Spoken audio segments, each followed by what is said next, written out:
Hello there, and welcome to the RMC Brown webcast. Today we will be talking about mistakes that are easy to make within your business and even easier to ignore.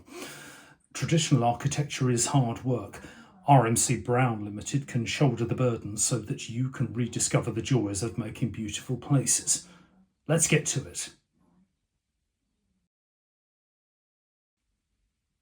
A good friend of mine, who was once a corporate lawyer earning a salary that most can only dream of, shared an insight over a pint one time.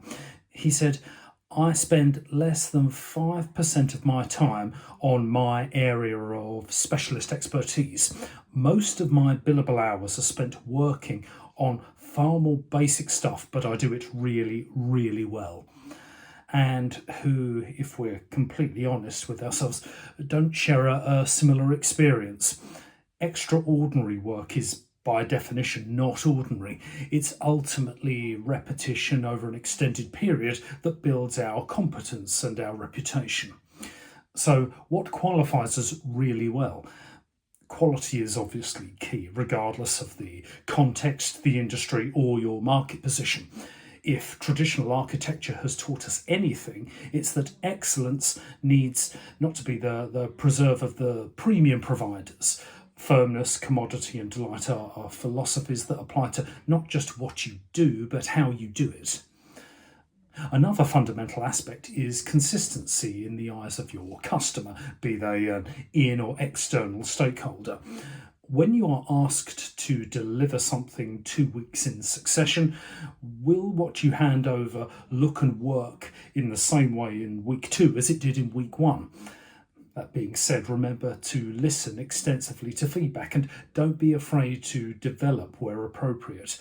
Future contracts are much easier to win when you have a solid and productive history with your client.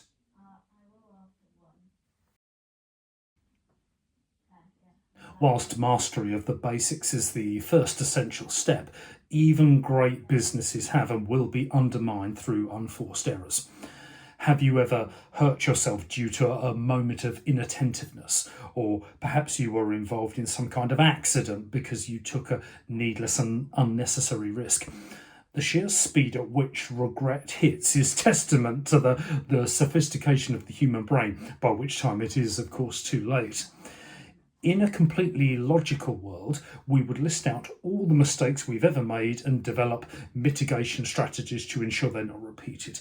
Of course, in reality, such a list would be psychologically painful to write, let alone to review, even for the most self-reflective person. But that doesn't mean we shouldn't attempt to learn from our mistakes. Sometimes the resulting action will be very simple and have next to no overhead. Ensuring all team members have spell check enabled in Outlook, for example. Others will require more extensive and therefore more expensive resolutions depending upon the severity of the consequences. Paying £250 for a solicitor's fee to review a contract may seem very steep at first, until perhaps it then allows you to charge £10,000 in enforceable change orders. Completely changes the perspective. Once you are nailing the basics, tackling unforced errors is next, and the best thing that you can do for your practice.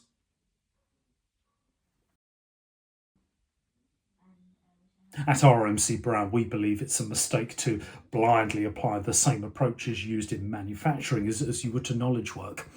Production lines are extremely efficient when it comes to the production of cars and biscuits and toothpaste. But with professional services, the concept of value becomes more amorphous, if for no other reason, and there are plenty of reasons, that humans don't run like machines. They peak and they trough and they get tired and bored and frustrated, but they'll also innovate around problems rather than let the whole process grind to a halt. The excellent Cal Newport has spoken extensively on pseudo-productivity, and I'd thoroughly recommend giving his channel a listen, link in the show notes. The question I'm asking here, however, is how as a business owner to really maximise the human resources, which is a misanthropic term if ever I heard one, whilst keeping your practice unapologetically human. Owing to building and construction regulations, a practice can only go so off-piste with the way it resources a project, obviously. But in spite of these legal mandates, there is still room for creativity. If your business model leans towards static teams, are there opportunities for collaboration that are currently being missed?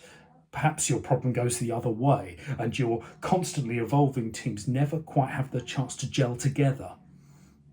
Do any of your junior team members show an aptitude in certain areas that could be leveraged to increase the speed of turnaround of a particular project? And when you look at the commercials, how are your margins?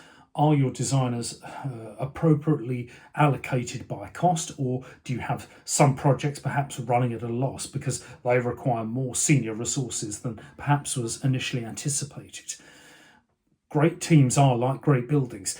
They don't happen by accident, but also, like great buildings, when you get it right, they're more than equal to the sum of their parts. If there's an overarching theme of this video, it's pay attention, whether that be to the day-to-day work that you do, the balls that are needlessly dropped along the way, or the way that your teams work together. But when you notice something amiss, look for meaningful feedback and make your interventions small. The fact that you're even in business means that there's a far greater chance that you're doing more right than wrong already. Many thanks for joining me today. If you like what you've heard, please like, comment, share and subscribe, and I'll see you again next month. Goodbye.